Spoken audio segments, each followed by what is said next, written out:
Je vous propose un nouveau tutoriel sur EBP Compta Pro 2017 sur toutes ces notions de sauvegarde, restauration et nous allons terminer par un point très important qui s'appelle l'archivage des données puisque cette procédure est obligatoire depuis 2006 en cas de contrôle fiscal. Vous serez obligé de fournir aux impôts ce fichier qui est demandé maintenant par les impôts et notamment ils pourront consulter ce qu'on appelle le journal des événements et nous allons également le regarder pour voir justement voir tout ce qui s'est passé dans l'année s'il y a eu donc je dirais des anomalies ou pas. Alors on va commencer déjà par la sauvegarde. Donc pour cela, alors ce qui est bien c'est qu'à chaque fois que vous fermez le dossier il vous demande de sauvegarder. Donc, sincèrement, on ne peut pas passer, je dirais, à travers cette procédure. Mais sinon, après, vous pouvez aller dans le menu Outils. Voilà, donc là, on fait sauvegarde. Alors après, ce qui est intéressant, c'est que vous pouvez, je vous le conseille, d'avoir une sauvegarde externe. C'est-à-dire, vous mettez une clé USB, vous voyez, c'est-à-dire qu'on fait suivant. Là, donc, il va prendre le dossier à sauvegarder. Je fais suivant. Voilà. Donc là, par défaut, vous voyez, c'est le disque dur. Mais après, vous pourriez très bien, en plus de cette sauvegarde-là, dire, eh ben moi, je vais sauvegarder sur une clé USB. Voilà, moi, je vous le conseille fortement, puisque c'est plus prudent. Si jamais, si votre ordinateur, après votre disque dur est défectueux, eh bien au moins, vous aurez une sauvegarde de secours. Donc là, en fait, on fait suivant. Voilà, et on fait lancer. Donc la sauvegarde en elle-même, vous voyez, n'est pas très compliqué. Et juste après, on va voir une restauration. Voilà, donc là, la sauvegarde s'est bien passée. Et ensuite, si un jour vous devez donc restaurer votre dossier, on va dans le menu outils et on fait donc l'opération inverse. Donc, si vous avez un seul dossier, on fait restauration. Si vous avez plusieurs dossiers, vous faites restaurer tous les dossiers. Donc là, moi, je vais prendre juste l'option restauration. Voilà, donc là, pareil, on se laisse guider par un assistant. Voilà, donc là, après, il faut aller chercher le dossier où il se trouve. Voilà, donc là, en fait, vous voyez, donc ça, c'est le dossier par défaut.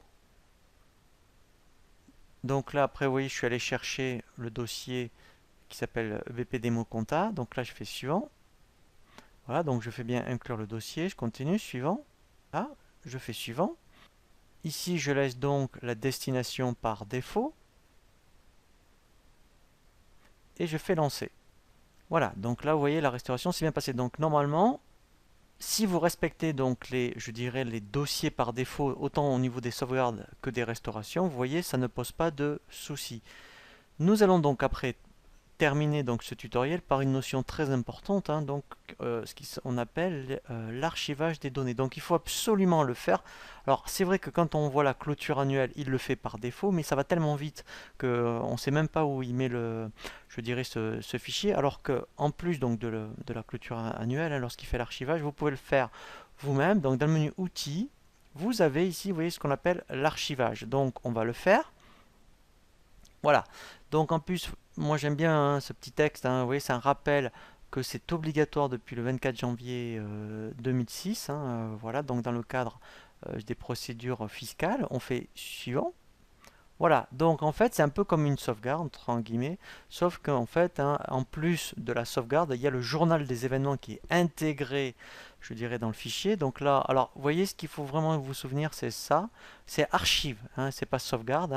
Voilà, les impôts vous demanderont ce fichier-là. Voilà, il faut vraiment, donc il est en principe dans le même dossier que la sauvegarde, mais il aura donc le nom de archive. Donc on fait suivant, voilà, et lancer. Voilà, donc là vous voyez l'archivage c'est terminé et on va contrôler maintenant un petit peu aussi ce qu'on appelle le journal des événements. Donc dans le menu outils, et bien en fait le journal des événements permet de voir si, voilà, vous voyez, admettons, c'est ce que va voir les impôts dans le fichier d'archives. Ils vont voir, admettons, vous voyez, tout cet historique. Alors après, ça peut être tout à fait normal. Voilà, donc là, vous voyez, c'est des modifications de compte, par exemple, où il y a eu des changements de paramètres dans le dossier. Voilà, donc ça, voilà, si vous voulez voir un petit peu ce que vont voir les impôts, voilà, ça se situe dans le journal des événements.